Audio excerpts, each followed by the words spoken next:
Hello everyone, Cultured Khun here. Welcome back to your Bible series. I hope you all have Bibles or have journals today. Today we're covering why the Bible was written.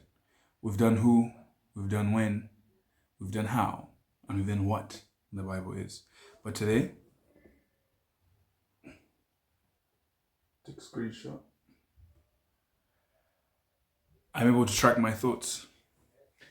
And thankfully, I got a whiteboard, I've got a pen, and so I'm going to use these to guide me through my talking points. I hope you can all see it. But anyway, here we go. So an overview of the series so far. So who, what, when, how. Who wrote the Bible? I'll cover that in detail. What is the Bible? A series of books, compiled Christian canon. We've come to an understanding that it's not a single book, but 66 books condensed into the cover of one. And there are 13 books missing. The biggest Bible, the oldest Bible, is the ancient Ethiopian Bible, which is written in Ge'ez, and that one still exists. You can find apocryphal texts online. I think some are being sold, but you just have to read through and you have to think literally and read literally as far as the translation wise, whether the agendas have been redacted or influenced or whatever it is. Moving beyond that, we did when the Bible was written. So we covered a time span of 7 BCE to roughly 7 AD. So that's 7th century before Christ or before Common Era to 7th century AD, which is after death, after Christ, at Dominus section. Yeah. Then we have how the Bible was structured. So the fact that it was scrolls or scripts which then got converted into books, and then those books were piled and compiled and translated and redacted and edited into the modern form that we have them as now. Okay, so that's our overview done. Let me just take that off. We're doing for time. All right, good.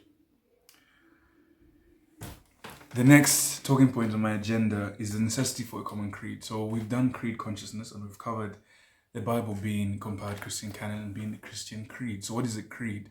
A creed is a set of underlying principles that govern how a body, a system, a community operate. So your creed would be your beliefs, your value system, your moral arbiter, whether that be your parents, your teachers, or the systems within which they have educated you, the curriculum by which you ordinate yourself in the world.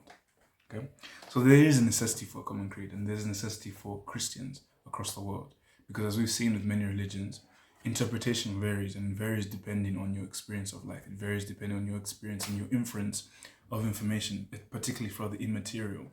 And this is one of the reasons why the Bible was written. The Bible was written to close in the abnormalities and to call out some of the recesses and the excesses of information that were unnecessary. If you do go into deep dives of who wrote the Bible, when was it written, and how did it come together, you come to find that there were various many councils which sat together with various many authors and tried to separate the wheat from the chaff. Because there's some accounts where Jesus is playing rugby. There's some accounts that have Jesus playing football. And obviously that's not necessary for bringing people to the light, for conscientizing the population, for bringing people closer to God, for experiencing the God within themselves, within their temple, within their physical structure, and for inheriting the earth and bringing about heaven on earth.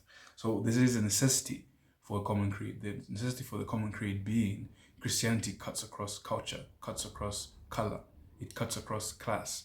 And to bring all those people together, you need a set of governing beliefs. You need a doctrine. You need a net to hold all those valuable belief systems together, and a system which can be adopted, inherited, and transported across borders, transported across time, transported across the ages, transported across generations. And that is one of the reasons, at least the main reason for me, why the Bible was written.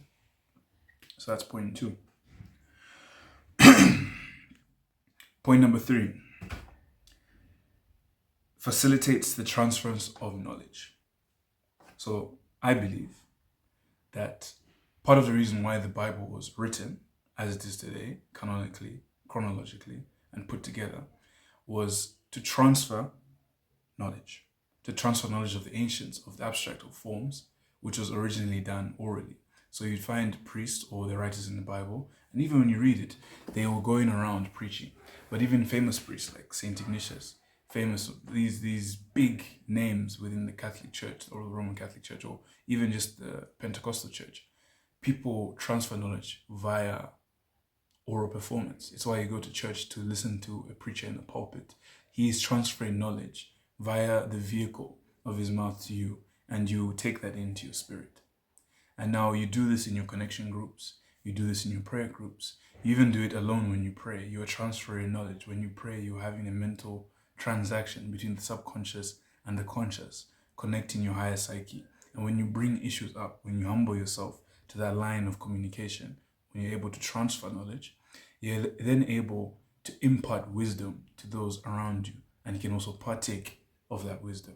So I believe another reason why the Bible was written was to facilitate the transfer of knowledge. So I've covered in my series prior to these how I believe different systems function on different planes of existence. We exist on a plane of potentiality and reality, and we exist horizontally in accordance with each other and nature and whatever it is.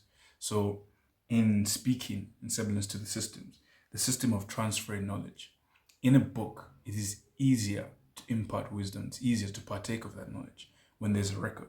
It also helps with tracking information because, as we've covered in this series before, the way the Bible was built up over time was different communities wrote in different languages, Greek, Hebrew, and Aramaic to be specific. There's also some written in Akkadian. And with that being said, there's different value systems that permeate through their writing. So as you transfer the knowledge, as you translate the wisdom, and you try to implement the ideology and the ideas and the inferences you've had into your real life, into reality, you have to come to the conclusion that this is easier to get done in a single format.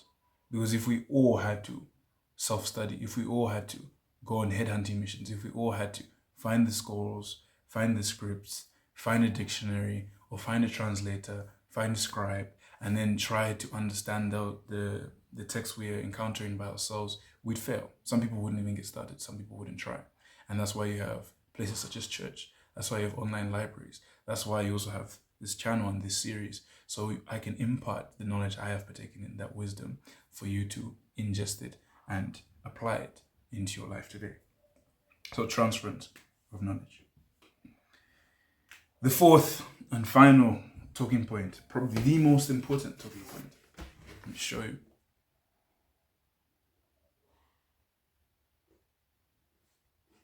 This is so cool. I'm enjoying this so much. Winning converts over to the cause. So now, if you want to win people over, if you want to gain in popularity, if you want to fight against the system, you need a system on your side. You need a system of behavior. You need a system of thinking. You need a system of being. And this system of being can only be done if you extract information from various sources and you put it in a single format. Hence why the Bible was written. So part of the wisdom of writing the Bible from the various many authors was in the compilation of that Christian canon.